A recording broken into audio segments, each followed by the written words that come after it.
Bạn có bao giờ giật mình tỉnh dậy giữa đêm, mồ hôi ướt đẫm lưng, tim đập thình thịch chỉ vì một giấc mơ? Có bao giờ bạn tự hỏi, tại sao trong mơ ta lại có thể chạm đến những điều mà đời thực chưa từng xảy ra? Và liệu những giấc mơ ấy chỉ là sản phẩm ngẫu nhiên của trí não, hay ẩn sau đó là một thông điệp bí ẩn nào đó mà cuộc đời đang muốn gửi đến ta? Chào mừng bạn đến với Góc Nhỏ Cổ Nhân, nơi tôi và bạn cùng ngồi xuống, giữa một buổi tối tĩnh lặng, nhấp một ngụm trà ấm, để cùng nhau trò chuyện về những câu chuyện tưởng chừng xa xưa, nhưng lại soi chiếu rõ ràng vào đời sống hôm nay. Chúng ta sẽ bước vào thế giới của những giấc mơ, nơi ranh giới giữa hư và thực mờ ảo như làn sương sớm. Ngày xưa, Đức Phật từng nói, tất cả những gì chúng ta là đều là kết quả của những gì chúng ta đã nghĩ. Nếu suy nghĩ tạo nên đời sống, vậy thì những giấc mơ, nơi tâm trí ta tự do nhất, có phải cũng đang âm thầm tạo ra một phần thực tại? Cổ nhân lại bảo, nhân chi sơ, mộng dã. Con người sinh ra đã mang trong mình thế giới của mộng. Các nhà khoa học hiện đại cho rằng giấc mơ là cơ chế tự chữa lành, là cách não bộ sắp xếp ký ức và cảm xúc. Nhưng liệu tất cả chỉ dừng lại ở lý giải khoa học? Tôi từng biết một người bạn, mỗi lần mơ thấy nước tràn vào nhà là y như rằng vài tuần sau, cuộc sống bạn ấy lại biến động. Khi thì mất việc, khi thì phải chuyển nhà. Ban đầu, bạn nghĩ đó là trùng hợp.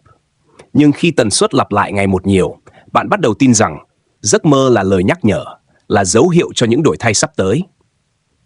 Carl Jung, nhà phân tâm học vĩ đại, từng nói rằng giấc mơ chính là cánh cửa dẫn đến vô thức, nơi chứa đựng không chỉ ký ức cá nhân mà còn cả ký ức tập thể của nhân loại. Ông tin rằng mỗi giấc mơ đều mang một biểu tượng, và những biểu tượng ấy không chỉ phản ánh tâm trạng hiện tại, mà còn kết nối ta với những tầng sâu nhất của tâm linh. Jung gọi đó là hình tượng nguyên mẫu, archetypes, như bóng tối, người dẫn đường, biển cả, ngọn núi. Chúng không phải ngẫu nhiên xuất hiện, mà là tiếng vọng của hàng ngàn năm tiến hóa tâm hồn con người. Thiền sư Thích Nhất Hạnh từng nói, trong ta có một đứa trẻ, đôi khi nó khóc, đôi khi nó cười, và đôi khi nó gửi cho ta những giấc mơ để nhắc ta lắng nghe nó. Và Jung cũng từng nhắc, until you make the unconscious conscious, it will direct your life and you will call it fate. Cho đến khi bạn biến vô thức thành ý thức, nó sẽ điều khiển cuộc đời bạn, và bạn sẽ gọi đó là định mệnh. Có lẽ giấc mơ là cách vô thức gõ cửa, nhắc ta rằng còn nhiều điều sâu thẳm ta chưa nhận ra. Một lần, tôi mơ thấy mình đang đi qua một cây cầu treo lắc lư. Dưới chân là vực sâu hun hút. Mỗi bước đi, cầu rung mạnh hơn. Tôi run rẩy nhưng không quay đầu. Và khi bước sang được bờ bên kia, tôi thấy ánh sáng tràn ngập và một cảm giác nhẹ nhõm lạ thường. Tỉnh dậy, tôi mới nhận ra đó là đúng lúc tôi vừa quyết định từ bỏ một mối quan hệ cũ. Cây cầu ấy chính là nỗi sợ hãi phải bước ra khỏi vùng an toàn của mình. Nếu dùng góc nhìn của Jung, cây cầu là ngưỡng cửa, threshold, nơi ta phải vượt qua để bước vào một giai đoạn mới của cuộc đời. Người xưa có nhiều cách giải mộng. Có người xem mộng để biết trước vận hạn. Có người xem mộng như tấm gương phản chiếu nội tâm. Có kẻ lại tin rằng mộng là cánh cửa mở ra những đời sống trước. Nhưng dù là cách hiểu nào thì mộng vẫn luôn chứa trong nó một phần sự thật. Không phải sự thật của thế giới ngoài kia, mà là sự thật của chính tâm hồn ta. Có lẽ giấc mơ giống như một ngọn đèn dầu trong đêm. Ánh sáng ấy không đủ để soi hết con đường, nhưng đủ để ta thấy bước chân kế tiếp. Cổ nhân khuyên, nhật mộng, dạ mộng, tâm mộng, tỉnh mộng giả, tức kiến đạo. Ngày mơ, đêm mơ, lòng cũng mơ. Khi tỉnh khỏi mộng mới thấy đạo. Bạn có sẵn sàng cùng tôi đêm nay mở cánh cửa vào thế giới mơ để khám phá xem những câu chuyện thầm lặng mà giấc mơ gửi đến sẽ dẫn ta đi về đâu? Và biết đâu, trong một khoảnh khắc nào đó, bạn sẽ nhận ra rằng mơ không chỉ là mơ, mà là một phần của con đường giác ngộ. Có một điều Carl Jung luôn nhấn mạnh, giấc mơ không bao giờ nói dối. Chúng có thể che giấu sự thật bằng hình ảnh biểu tượng, nhưng chưa từng phản bội bản chất của mình. Trong những đêm dài, khi lý trí ngủ yên, tâm trí ta lại mở ra như một cánh cửa, để cho những mảnh ghép vô thức tràn vào, tạo nên một thế giới vừa quen vừa lạ. Jung gọi đó là ngôn ngữ của vô thức. Một ngôn ngữ không phải chữ viết hay lời nói, mà là biểu tượng. Một con rắn trong mơ không chỉ là con rắn, mà có thể là nỗi sợ hãi, là sự tái sinh, hoặc là một năng lượng nguyên sơ đang đòi được giải phóng. Một cơn bão không chỉ là thời tiết hỗn loạn, mà có thể là những cảm xúc dồn nén bấy lâu trong ta, đang tìm đường bùng nổ. Người xưa cũng tin vào thứ ngôn ngữ biểu tượng này. Trong các sách giải mộng cổ, hình ảnh thường không được hiểu theo nghĩa đen. Mơ thấy biển động là tâm bất an, mơ thấy leo núi là ý chí đang thử thách. Thật kỳ lạ, dù cách nhau hàng trăm hàng ngàn năm, nhưng trí tuệ cổ nhân và học thuyết phân tâm của Jung lại gặp nhau ở điểm này. Mọi hình ảnh trong mơ đều là tấm gương phản chiếu nội tâm. Tôi nhớ một câu chuyện của một người phụ nữ trung niên. Suốt nhiều tháng, chị mơ thấy mình đi lạc trong một căn nhà rộng lớn, đầy những căn phòng tối mà chị chưa từng bước vào. Khi kể lại giấc mơ này, chị luôn cảm thấy lo lắng, như thể có thứ gì đó bị bỏ quên ở một nơi sâu kín. Jung, nếu nghe câu chuyện ấy, hẳn sẽ nói đây là lời mời gọi của vô thức. Mỗi căn phòng tối là một phần tâm hồn chưa được chấp nhận, những shadow, bóng tối mà ta né tránh. Ông tin rằng, chỉ khi ta dám mở cửa từng căn phòng, ta mới thật sự hiểu chính mình. Shadow, cái bóng, là một khái niệm quan trọng trong lý thuyết của Jung. Đó là phần tính cách, cảm xúc hoặc ký ức mà ta muốn giấu, không muốn đối diện. Nhưng bóng không biến mất chỉ vì ta quay lưng. Nó ở đó chờ một đêm nào đó, bước vào giấc mơ để nhắc nhở ta rằng, ta vẫn ở đây, hãy nhìn ta. Trong mơ, bóng có thể mang hình dạng một kẻ lạ mặt, một con thú dữ, hay một khung cảnh khiến ta bất an. Và nếu ta đủ can đảm để không bỏ chạy, mà ở lại trò chuyện với bóng, ta sẽ tìm thấy một phần sức mạnh bị kìm nén bấy lâu. Jung từng kể về một bệnh nhân mơ thấy mình đứng trước một con sông rộng. Bên kia sông là một người đàn ông mặc áo choàng đen, im lặng nhìn sang. Suốt nhiều tháng trị liệu, giấc mơ ấy cứ quay lại. Cuối cùng, người phụ nữ ấy nhận ra người đàn ông ấy chính là shadow của mình, phần mạnh mẽ, quyết liệt mà cô đã chôn vùi vì sợ bị người khác đánh giá. Khi cô bắt đầu chấp nhận và hòa nhập phần bóng ấy, cuộc đời cô thay đổi. Đức Phật từng dạy, chiến thắng chính mình là chiến công vĩ đại nhất. Và Jung cũng nói điều tương tự. Chỉ khác là ông dùng ngôn ngữ của tâm lý học. Sự hoàn thiện không đến từ việc trốn tránh bóng tối, mà từ việc kết hợp nó với ánh sáng bên trong. Cả hai, tuy ở hai bối cảnh khác nhau, đều gặp nhau ở một chân lý. Để sống trọn vẹn, ta phải đối diện và ôm lấy cả phần sáng lẫn phần tối trong mình. Nếu bạn đã từng mơ thấy mình bị truy đuổi, mơ thấy rơi xuống vực, hoặc mơ thấy đứng giữa một cơn bão, có thể đó không chỉ là cơn ác mộng. Đó là lời mời của vô thức như một tấm thư bí ẩn. Hãy đến đây, có điều gì đó bạn cần thấy. Người xưa bảo, người biết soi gương tâm mới hiểu được tướng mệnh của mình. Còn giấc mơ với Jung chính là tấm gương ấy. Không phải tấm gương soi khuôn mặt, mà là tấm gương soi cả linh hồn.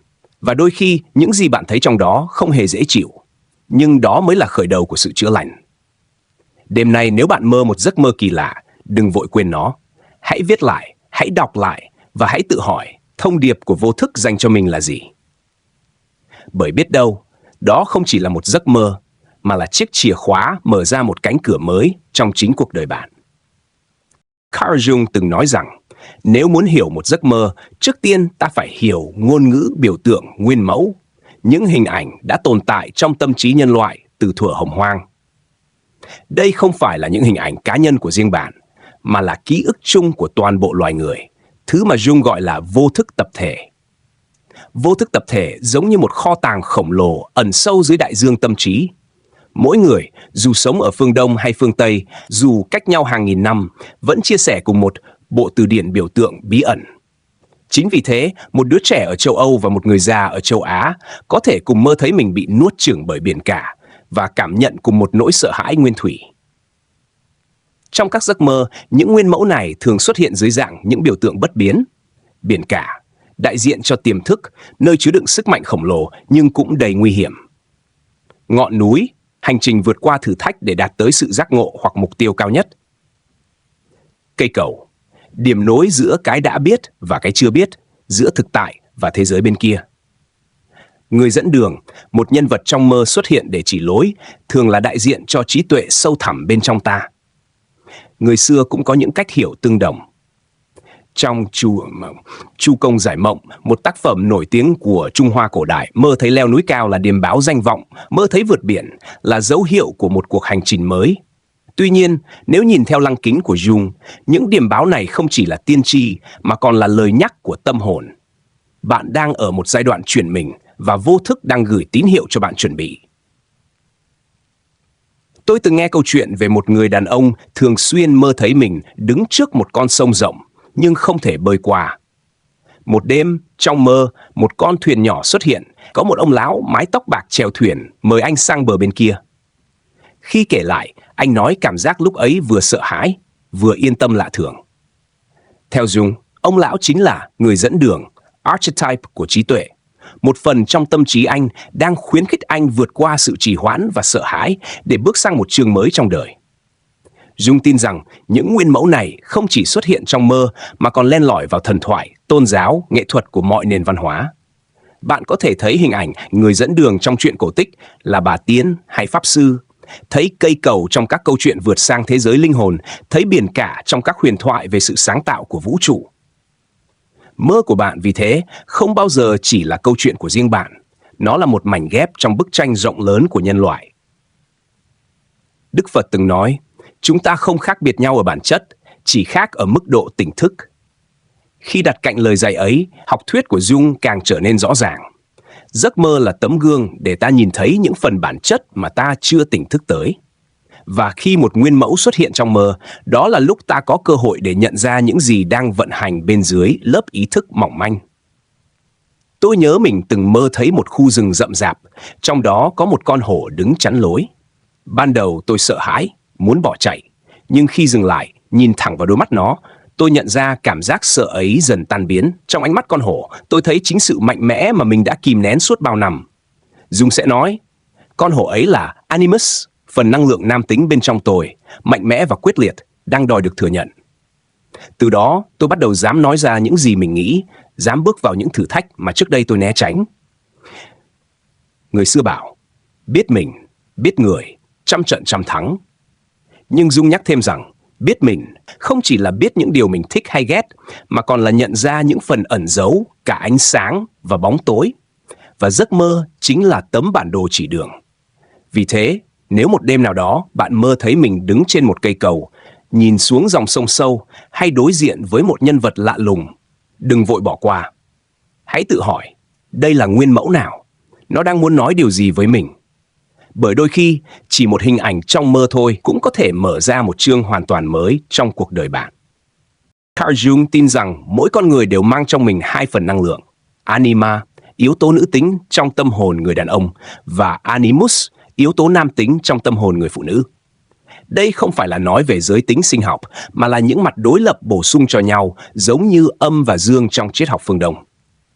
Trong đời sống thường ngày, ta dễ quên rằng mình mang cả hai nguồn năng lượng này.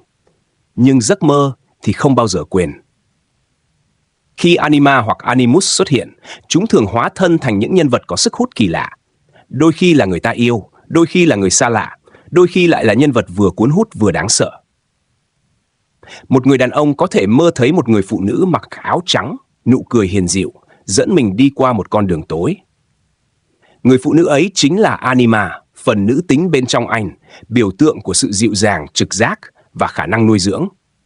Ngược lại, một người phụ nữ có thể mơ thấy một người đàn ông cao lớn, ánh mắt quyết đoán, cầm tay cô leo lên vách núi. Đó là animus, phần nam tính bên trong cô, biểu tượng của sức mạnh, lý trí và hành động.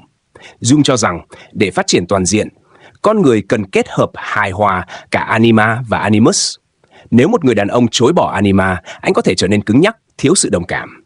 Nếu một người phụ nữ chối bỏ animus, cô có thể thiếu tự tin, không dám bước ra khỏi vùng an toàn. Giấc mơ, vì thế, giống như một tấm gương nhắc ta rằng, đã đến lúc phải gặp lại phần còn thiếu trong con người mình. Người xưa ở phương Đông cũng có quan niệm tương tự. Đạo gia nói về âm, dương, về sự cần thiết của cân bằng.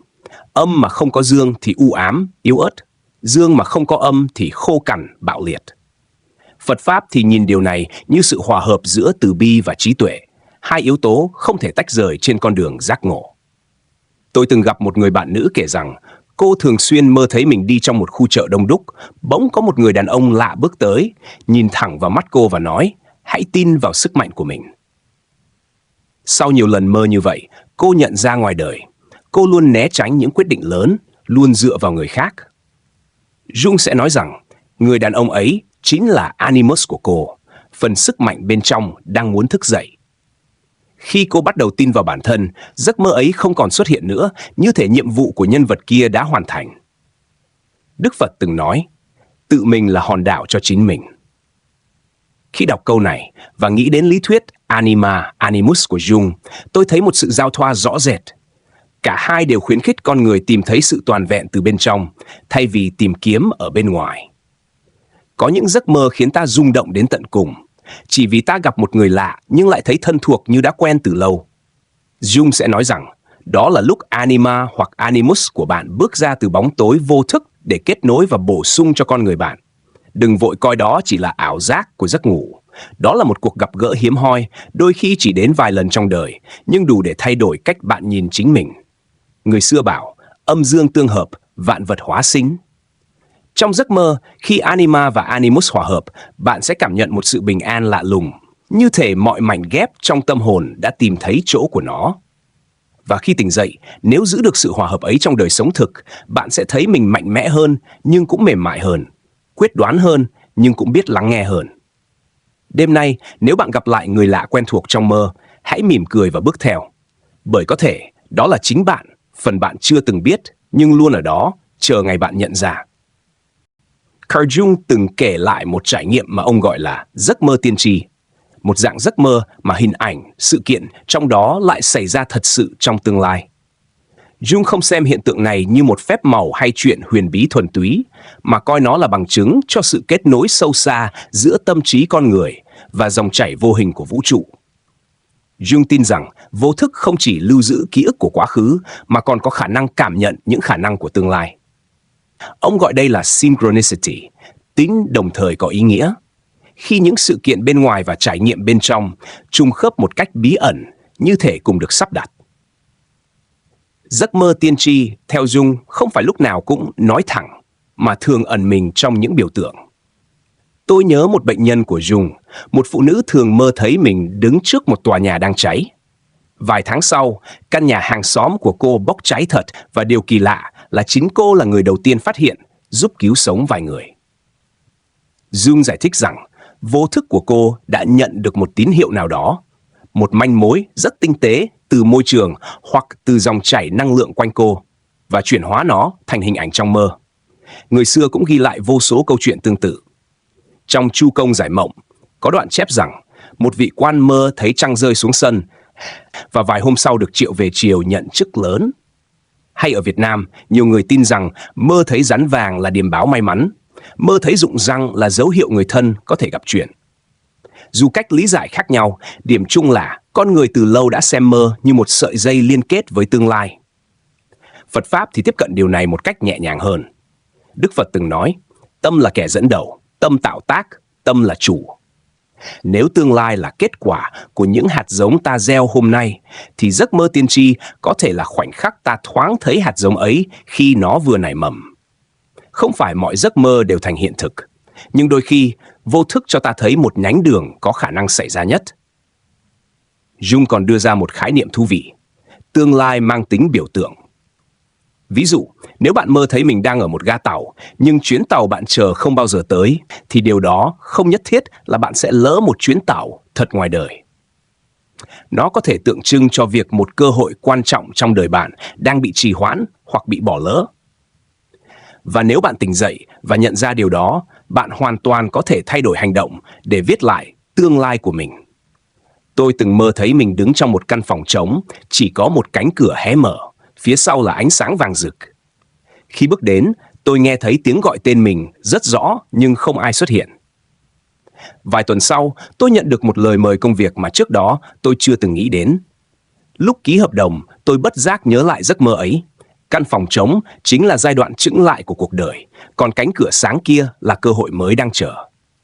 Người xưa bảo, thiên cơ khả tri, bất khả tiết. Nghĩa là có những điều trời đất cho ta biết, nhưng không phải lúc nào cũng hiển lộ. Giấc mơ tiên tri theo tôi cũng giống vậy. Nó không đến để hù dọa hay để ta thụ động chờ đợi, mà để ta tỉnh thức hơn trước mỗi bước đi của mình. Jung từng nói, Your vision will become clear only when you can look into your own heart. Tầm nhìn của bạn sẽ chỉ rõ ràng khi bạn nhìn vào chính trái tim mình. Có lẽ, giấc mơ tiên tri chỉ là một cách mà trái tim thì thầm với ta về con đường phía trước. Và nếu biết lắng nghe, ta sẽ bước đi nhẹ nhàng hơn, vững vàng hơn. Nếu đêm nay bạn mơ thấy một hình ảnh lạ kỳ, đừng vội coi đó là ngẫu nhiên. Hãy ghi nhớ, suy ngẫm và tự hỏi, đây là lời nhắc gì cho mình? Bởi biết đâu trong một khoảnh khắc nào đó, bạn sẽ nhận ra tương lai đôi khi đã ghé thăm bạn từ lâu, chỉ là dưới hình hài của một giấc mơ.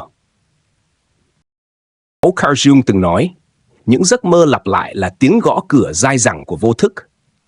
Chúng không đến một lần rồi biến mất, mà quay lại hết lần này đến lần khác, như thể đang cố nhắc bạn về một điều gì đó bạn chưa chịu nhìn thẳng. Giấc mơ lặp lại có thể kéo dài nhiều tháng, thậm chí nhiều năm. Chúng thường mang cùng một bối cảnh, nhân vật hoặc cảm xúc chủ đạo. Có người thường xuyên mơ thấy mình bị rượt đuổi, có người mơ thấy mình quay lại ngôi nhà thời thơ ấu, có người mơ thấy mình thi một kỳ thi quan trọng nhưng quên hết bài. Những giấc mơ này không phải để làm bạn mệt mỏi, mà là một thông điệp chưa được mở. Theo Jung, giấc mơ lặp lại giống như một đoạn phim được chiếu lại cho đến khi bạn chịu hiểu được ý nghĩa của nó. Nếu bạn bỏ qua hoặc phớt lờ, nó sẽ tiếp tục xuất hiện, đôi khi còn mạnh mẽ hơn trước. Đó là cách vô thức buộc bạn phải đối diện với một vấn đề chưa được giải quyết, có thể là một nỗi sợ, một mâu thuẫn nội tâm, hoặc một phần shadow mà bạn chưa chấp nhận. Tôi từng biết một người đàn ông liên tục mơ thấy mình lạc trong một mê cung, đi mãi mà không tìm thấy lối ra. Trong giấc mơ, anh luôn cảm thấy lo lắng, áp lực và tuyệt vọng. Sau khi tìm hiểu, anh nhận ra đời thực của mình lúc đó cũng đang như vậy. Mắc kẹt trong một công việc anh không yêu thích nhưng không dám từ bỏ. Mê cung kia chính là biểu tượng của cuộc sống bế tắc mà anh đang trải qua. Khi anh quyết định thay đổi, giấc mơ ấy biến mất hoàn toàn. Người xưa cũng từng nói, mộng bất hư sinh, tất hữu sở ứng. Giấc mơ không sinh ra vô cớ, chắc chắn có điều ứng với đời thực. Trong các sách giải mộng cổ, giấc mơ lặp lại thường được xem là điềm báo về một vấn đề chưa thông, một khúc mắc chưa giải. Đạo gia thì cho rằng khi một hình ảnh cứ trở đi trở lại, tức là tâm thức đang gửi tín hiệu mạnh mẽ đòi được gỡ bỏ. Jung còn nhấn mạnh rằng giấc mơ lặp lại không chỉ là cảnh báo mà còn là cơ hội chữa lành. Bằng cách đối diện và giải được giấc mơ ấy, bạn không chỉ chấm dứt sự ám ảnh mà còn bước thêm một bậc trên hành trình tự nhận thức. Đó là bước tiến gần hơn đến trạng thái mà Jung gọi là individuation, sự hoàn thiện cá nhân, và nơi các mảnh rời rạc của tâm hồn được hợp nhất. Tôi nhớ mình từng có một giấc mơ lặp lại suốt nhiều năm. Tôi đứng trên một cây cầu, nhìn xuống dòng nước đục ngầu. Ở giữa cầu có một cánh cửa nhỏ, nhưng mỗi lần tôi tiến đến, một cơn gió mạnh lại thổi ngược, khiến tôi lùi lại. Lần nào cũng vậy. Khi tìm hiểu theo góc nhìn của Jung, tôi nhận ra cánh cửa ấy chính là một quyết định quan trọng mà tôi luôn trì hoãn. Một dự án cá nhân tôi khao khát nhưng luôn sợ thất bại. Và chỉ khi bắt tay thực hiện, giấc mơ ấy mới chấm dứt. Đức Phật từng dạy, nếu không học được từ khổ đau sẽ đến lại. Giấc mơ lặp lại cũng giống như vậy. Nó quay lại không phải để trừng phạt, mà để dạy bạn điều gì đó. Khi bạn hiểu và hành động, nó sẽ tự rời đi. Vì thế, nếu bạn đang có một giấc mơ lặp lại, đừng vội bực bội hay sợ hãi. Hãy coi nó như một vị khách kiên nhẫn, đứng ngoài cửa chờ bạn mở lòng. Hãy hỏi, bạn muốn tôi biết điều gì? Và có thể, chính từ cuộc đối thoại ấy, bạn sẽ tìm thấy một chìa khóa mở ra cánh cửa mà bấy lâu nay bạn vẫn lảng tránh. Carl Jung từng nhận xét rằng những giấc mơ về người đã mất là một trong những trải nghiệm giàu cảm xúc nhất, vừa làm con người ta day dứt, vừa mang lại cảm giác an ủi kỳ lạ. Trong những khoảnh khắc ấy, ranh giới giữa sống và chết dường như mờ đi, và ta được gặp lại ai đó tưởng như đã rời xa mãi mãi. Theo Jung, việc mơ thấy người đã mất không đơn giản là trí não hồi tưởng. Ông cho rằng những giấc mơ này có thể xuất phát từ hai nguồn. Một là vô thức cá nhân, nơi chứa ký ức, tình cảm và những điều chưa kịp nói với người đã khuất. Hai là vô thức tập thể, nơi con người chia sẻ những biểu tượng về sự sống, cái chết và sự tái sinh. Trong vô thức tập thể, hình ảnh người đã mất thường đóng vai trò như người dẫn đường hoặc sứ giả, mang đến thông điệp từ một phần sâu thẳm trong tâm trí ta. Tôi từng biết một người phụ nữ liên tục mơ thấy cha mình, người đã mất nhiều năm trước. Trong mơ, ông không nói nhiều, chỉ lặng lẽ đặt vào tay cô một chiếc chìa khóa rồi mỉm cười. Sau này, khi cô dám rời bỏ một công việc mệt mỏi để theo đuổi đam mê, cô mới nhận ra chiếc chìa khóa kia tượng trưng cho quyền mở ra một cánh cửa mới trong cuộc đời. Điều mà cô vẫn sợ hãi bấy lâu. Jung lý giải rằng khi ta mơ gặp người đã mất, đó thường là lúc vô thức muốn giúp ta đối diện với cảm xúc chưa hoàn tất, nỗi tiếc nuối, sự ân hận hay những lời chưa kịp nói. Giấc mơ cho ta một không gian an toàn để trò chuyện, để nói lời tạm biệt, hoặc thậm chí để nhận sự khích lệ từ chính ký ức và tình thương ta từng có. Người xưa thì tin rằng mơ thấy người đã mất là âm dương tương ngộ, hai thế giới gặp nhau trong khoảnh khắc. Có người xem đó là điềm báo, có người coi là sự nhắc nhở sống tốt hơn. Trong Phật Pháp, giấc mơ về người đã mất đôi khi được xem như nghiệp duyên chưa dứt, một mối liên kết sâu dày từ nhiều đời nhiều kiếp. Đức Phật từng dạy, tất cả chúng sanh đều gặp nhau bởi nhân duyên, hết duyên thì tan, còn duyên thì lại gặp. Có lẽ giấc mơ chính là một con đường mà duyên nợ tìm đến nhau lần nữa. Tôi nhớ có lần, một người bạn kể rằng anh thường mơ thấy bà ngoại đã mất đang ngồi bên bếp lửa, cẩn thận nướng khoai. Bà không nói gì, chỉ nhìn anh với ánh mắt ấm áp. Lúc đầu, anh chỉ nghĩ đó là ký ức tuổi thơ quay lại. Nhưng sau nhiều đêm, anh nhận ra, trong đời thực, anh đang cảm thấy lạc lõng và thiếu sự ấm áp gia đình. Giấc mơ kia chính là lời nhắc. Hãy quay về, hãy tìm lại sự kết nối với những người thân còn bên cạnh. Jung cũng cảnh báo rằng, đôi khi hình ảnh người đã mất trong mơ không phải là chính họ, mà là một phần tâm hồn ta mượn gương mặt ấy để gửi thông điệp. Nếu đó là một người từng truyền cho ta sức mạnh, thì khi họ xuất hiện, có thể là lúc ta cần sức mạnh ấy hơn bao giờ hết. Nếu đó là người từng làm ta tổn thương, có thể giấc mơ đang thúc giục ta chữa lành vết thương chưa khép. Người xưa bảo, âm dương đôi ngả, mộng là nơi gặp lại. Và Jung thì tin rằng, chính trong giấc mơ, ta có thể hòa giải với quá khứ, không chỉ với người đã mất, mà còn với những phần ký ức bị chôn giấu. Vì vậy, nếu đêm nay bạn tình cờ gặp lại ai đó đã đi xa, đừng chỉ coi đó là một giấc mơ thoáng qua. Hãy lắng nghe xem họ nói gì, hoặc thậm chí chỉ là sự im lặng của họ đang truyền đi điều gì. Bởi biết đâu, cuộc gặp ấy không chỉ đến từ ký ức, mà là từ chính phần sâu thẳm nhất của tâm hồn bạn, nơi vẫn lưu giữ hình bóng họ như một ngọn đèn không bao giờ tắt. Carl Jung từng nói rằng, nếu vô thức là một đại dương sâu thẳm, thì giấc mơ sáng suốt chính là khoảnh khắc ta biết mình đang bơi trong đó. Giấc mơ sáng suốt là khi bạn nhận ra mình đang mơ và thậm chí có thể điều khiển một phần hoặc toàn bộ câu chuyện trong mơ. Đây không chỉ là một trải nghiệm thú vị, mà còn là một cánh cửa đặc biệt để tiếp xúc trực tiếp với thế giới bên trong mình. Jung không nghiên cứu sâu về kỹ thuật tạo ra giấc mơ sáng suốt như các nhà khoa học hiện đại, nhưng ông quan tâm đến ý nghĩa tâm lý của nó. Theo ông, khi bạn nhận ra mình đang mơ, bạn đang bước vào một trạng thái trung gian, vừa kết nối với vô thức, vừa giữ lại ánh sáng của ý thức. Đó là lúc bạn có thể đối thoại trực tiếp với những biểu tượng, nhân vật hoặc shadow trong mơ mà không bị cuốn trôi hoàn toàn. Hãy tưởng tượng bạn thường xuyên mơ thấy bị một kẻ lạ mặt truy đuổi. Trong một giấc mơ sáng suốt, bạn nhận ra đây là mơ. Thay vì bỏ chạy, bạn quay lại đối diện và hỏi, anh là ai? Anh muốn gì? Đôi khi, câu trả lời nhận được sẽ khiến bạn bất ngờ. Kẻ truy đuổi có thể chính là phần tính cách bị bạn kìm nén, hoặc là nỗi sợ bạn chưa dám gọi tên. Người xưa có câu, chi mộng giả tỉnh, tỉnh giả kiến đạo. Biết mình đang mộng, tức là đang tỉnh, và tỉnh thì thấy đạo. Đối với các thiền sư, giấc mơ sáng suốt không chỉ là trò chơi tâm trí, mà là một phương tiện để rèn luyện chánh niệm ngay cả trong giấc ngủ. Bạn ý thức được từng hành động, từng lời nói, từng cảnh vật, và điều đó phản chiếu ngược lại đời thực, giúp bạn sống tỉnh thức hơn. Tôi từng nghe câu chuyện của một người đàn ông thường mơ thấy mình rơi từ một vách núi cao. Mỗi lần như vậy, anh đều hoảng loạn và tỉnh giấc trong sợ hãi. Cho đến một đêm, giữa chừng khi đang rơi, anh chợt nhận ra, mình đang mơ. Anh thả lỏng, không chống cự, và ngay lập tức, cảm giác sợ hãi tan biến. Anh bay lượn tự do giữa bầu trời, cảm nhận một niềm an lạc chưa từng có. Sau đó, anh nói với tôi, từ khi có giấc mơ đó, tôi không còn sợ thất bại như trước nữa. Jung sẽ lý giải rằng giấc mơ sáng suốt cho phép ta diễn tập, đối diện với những nỗi sợ hoặc thử thách trong môi trường an toàn của vô thức. Khi vượt qua được trong mơ, cảm xúc ấy sẽ in sâu vào tâm trí và theo ta trở lại đời thực. Đây là một cách chữa lành và phát triển bản thân đầy quyền năng.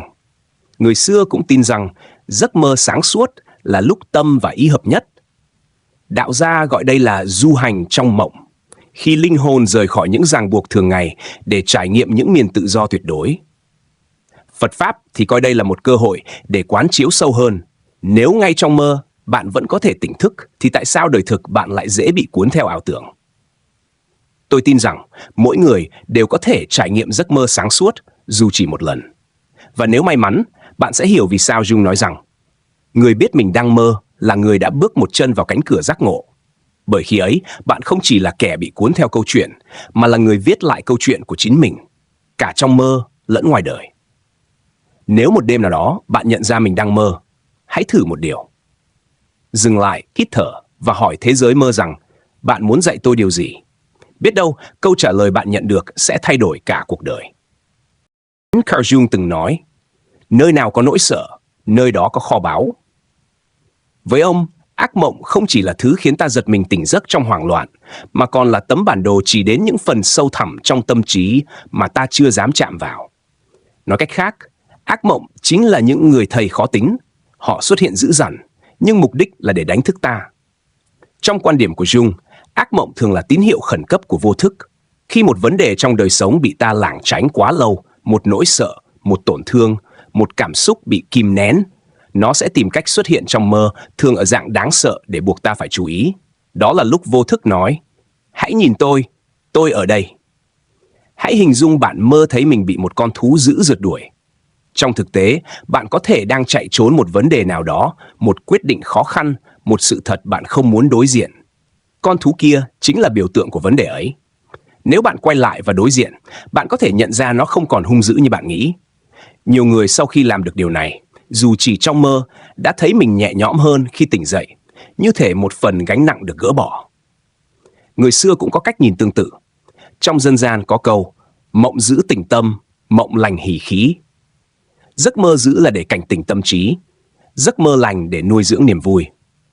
Phật Pháp thì dạy rằng mọi thứ khiến ta sợ hãi đều có thể trở thành cửa ngõ dẫn đến giác ngộ nếu ta đủ can đảm để quán chiếu. Không có bùn, sao có sen? Câu nói ấy cũng đúng với ác mộng. Không có đối diện, sao có chữa lành?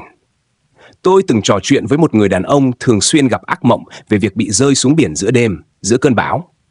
Mỗi lần như vậy, anh đều choàng tỉnh, tim đập mạnh, mồ hôi lạnh ướt trán. Khi cùng phân tích giấc mơ, anh nhận ra biển bão ấy chính là biểu tượng cho công việc căng thẳng, đầy áp lực mà anh đang mắc kẹt. Khi anh quyết định nghỉ việc và tìm hướng đi mới, ác mộng ấy không còn quay lại. Jung cho rằng, ác mộng còn có thể đóng vai trò chữa lành. Khi bạn cho phép mình sống trọn vẹn trong nỗi sợ, dù chỉ trong mơ, bạn đang bắt đầu tích hợp phần bóng tối vào ý thức của mình. Quá trình này giúp giảm sức mạnh của nỗi sợ và biến nó thành một phần sức mạnh nội tại. Tôi nhớ một câu chuyện khác. Một phụ nữ trẻ bị ám ảnh bởi giấc mơ thấy một bóng đen đứng ở cuối giường. Lần nào cũng vậy, cô choàng tỉnh trong sợ hãi. Sau khi được hướng dẫn thực hành mơ sáng suốt, một đêm cô quyết định tiến lại gần và hỏi, anh là ai? Bóng đen đáp, tôi là nỗi giận dữ mà cô không bao giờ chịu thừa nhận. Khi tỉnh dậy, cô bắt đầu viết nhật ký để bộc lộ cảm xúc thay vì kìm nén. Kết quả là giấc mơ kia biến mất, và cô cảm thấy bản thân nhẹ nhõm hơn bao giờ hết. Người xưa bảo, sợ hổ thì hổ càng lớn, nhìn hổ thì hổ nhỏ lại. Jung cũng tin điều này. Khi bạn đối diện với hình ảnh đáng sợ trong mơ, bạn đang thu hồi quyền lực từ tay nỗi sợ và trao lại cho chính mình. Vì thế, lần tới khi bạn gặp ác mộng, đừng chỉ coi đó là vận xui trong giấc ngủ. Hãy tự hỏi, ác mộng này đang cố dạy mình điều gì? Biết đâu, khi giải mã được, bạn sẽ nhận ra mình vừa tìm thấy một cánh cửa dẫn đến sự tự do và sức mạnh mới. Kết, suốt hành trình này, chúng ta đã cùng nhau đi qua nhiều miền mơ, từ những biểu tượng nguyên mẫu mà Carl Jung nói là ngôn ngữ của vô thức, đến anima và animus, hai phần nam tính và nữ tính trong mỗi con người. Chúng ta đã bước vào những giấc mơ tiên tri, giấc mơ lặp lại, những cuộc gặp gỡ với người đã mất, rồi chạm tới thế giới của giấc mơ sáng suốt và cả những ác mộng dữ dội nhưng đầy khả năng chữa lành. Mỗi chặng đường, mỗi câu chuyện đều dẫn chúng ta về một điểm chung. Giấc mơ không phải chỉ là những hình ảnh thoáng qua trong đêm, mà là những thông điệp sâu thẳm từ chính tâm hồn ta. Carl Jung từng nói, ai nhìn ra ngoài, mơ, ai nhìn vào trong, thức tỉnh. Có lẽ, nhiệm vụ của chúng ta không phải là chọn giữa mơ hay tỉnh, mà là học cách tỉnh thức ngay trong mơ và giữ được sự sâu lắng của mơ ngay khi đang thức. Bởi khi ấy, ranh giới giữa hai thế giới tan biến, và ta thấy mọi trải nghiệm, dù là trong mơ hay ngoài đời, đều đang dẫn ta về một nơi, chính mình. Cổ nhân thì tin rằng giấc mơ là cánh cửa giữa trời và đất, nơi linh hồn có thể du hành, trò chuyện, học hỏi. Phật Pháp lại nhìn giấc mơ như một phương tiện quáng chiếu.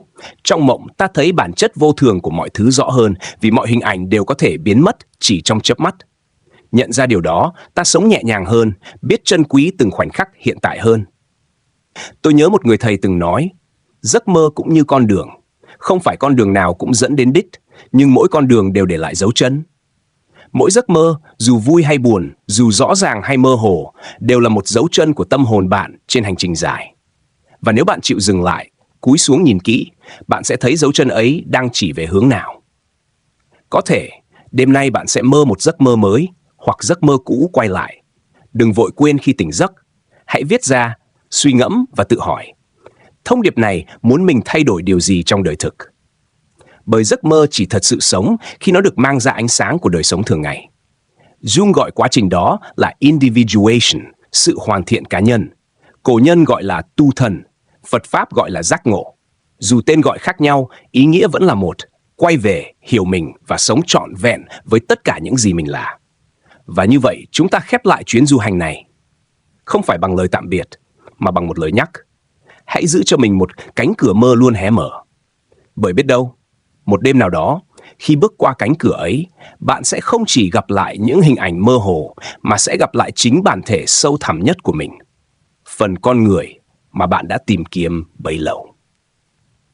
Góc nhỏ cổ nhân xin cảm ơn bạn đã cùng ngồi lại bên tách trà này, lắng nghe những câu chuyện đêm dài. Nếu những chia sẻ hôm nay khiến bạn thấy lòng mình nhẹ hơn, tâm trí mình rộng hơn, hoặc chỉ đơn giản là gợi lên trong bạn một câu hỏi mới, thì hành trình này đã trọn vẹn. Chúc bạn một đêm an lành, một giấc mơ đẹp. Và biết đâu, trong giấc mơ ấy, bạn sẽ tìm thấy chính câu trả lời mà mình vẫn chờ đợi.